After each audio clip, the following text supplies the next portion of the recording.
নমস্কার বন্ধুরা, আজকে আমরা ভিডিওতে আলোচনা করব ফ্রি রেশনের ব্যাপারে। তো বন্ধুরা, সেন্ট্রাল গভর্নমেন্টের পক্ষ থেকে এই ফ্রি রেশনের ব্যাপারে কিন্তু একটি গুরুত্বপূর্ণ ঘোষণা করা হয়েছে।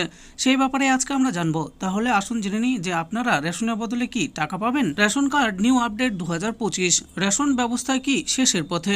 খাদ্য সামগ্রীর বদলে নগদ। ভারতের নরেন্দ্র মোদী সরকার কি রেশন ব্যবস্থায় ঐতিহাসিক পরিবর্তনের পথে হাঁটতে চলেছে? রেশনে বিনামূল্যে চাল গম দেওয়ার বদলে সরাসরি নগদ অর্থ উপভোক্তাদের ব্যাংক অ্যাকাউন্টে পাঠানোর পরিকল্পনা কি বাস্তবায়িত হতে চলেছে? সম্প্রতি নীতি আয়োগের একটি আলোচনায় এমন প্রশ্ন উঠে আসায় বিষয়টি এখন জোর বিতর্কের কেন্দ্রে। নীতি আয়োগে ডাকা হলো রেশন ডিলারদের। মঙ্গলবার অল ইন্ডিয়া ফেয়ার প্রাইস সব ডিলার্স ফেডারেশন এর সাধারণ সম্পাদক বিশ্বম্বর বসুকে নীতি আয়োগ তলব করেছিল। ডক্টর যোগেশ সুরির নেতৃত্বে 7 সদস্যের প্রতিনিধি দলের সঙ্গে দীর্ঘ বৈঠকে আলোচনা হয় রেশন ডিলারদের দীর্ঘদিনের কমিশন বৃদ্ধির দাবি নিয়ে। তবে মূল আলোচনার ছত্রছায়ায় উঠে আসে আরেকটি বিষয়, সরকার কি নগদ হস্তান্তর নীতির দিকে এগোতে চাইছে? ডক্টর সুরি জানতে চান রেশন সামগ্রী নিয়ে সাধারণ মানুষের কোনো অভিযোগ আছে কিনা। পাশাপাশি প্রশ্ন করেন, রেশনে চাল গমের বদলে সরাসরি নগদ অর্থ দেওয়া হলে তা কতটা সুবিধাজনক হবে? নগদ দিলে কি হবে? বিশ্বম্বর বসু সোজাসুজি বলেন, রেশনের বদলে নগদ দিলে মানুষকে বাজার থেকে সবকিছু কিনতে হবে, কিন্তু খোলা বাজারের দাম নিয়ন্ত্রণ করবে কে? এই প্রশ্নের সুনির্দিষ্ট কোনো জবাব নীতি আয়োগের পক্ষ থেকে দেওয়া হয়নি বলে দাবি করেন বিশ্বম্বর।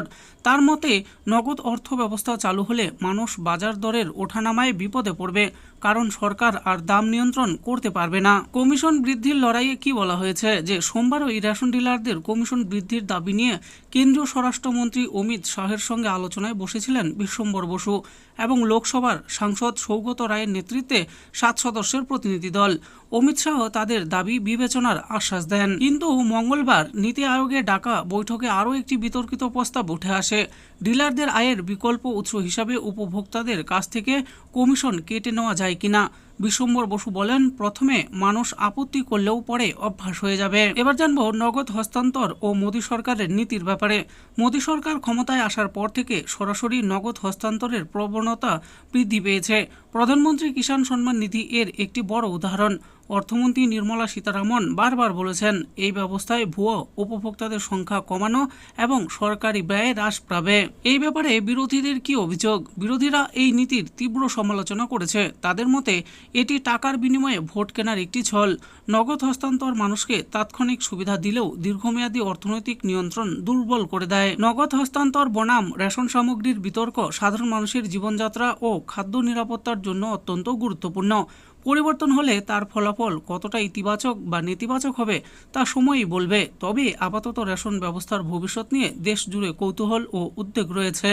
তো বন্ধুরা, দেখে নিলেন আজকে আমরা ভিডিওতে আলোচনা করলাম ফ্রি রেশনের ব্যাপারে। তো বন্ধুরা, রেশনের ব্যাপারে যে নতুন আপডেটটি সামনে এসেছে সেখানে জানা যাচ্ছে যে ফ্রি রেশনের বদলে নগদ টাকা দেওয়া হতে পারে বলে জানা যাচ্ছে। তো এই ব্যাপারে কি বলা হয়েছে সেটি আমি ভিডিওতে আলোচনা করেছি। আশা করি ভিডিওটি আপনাদের ভালো লেগেছে।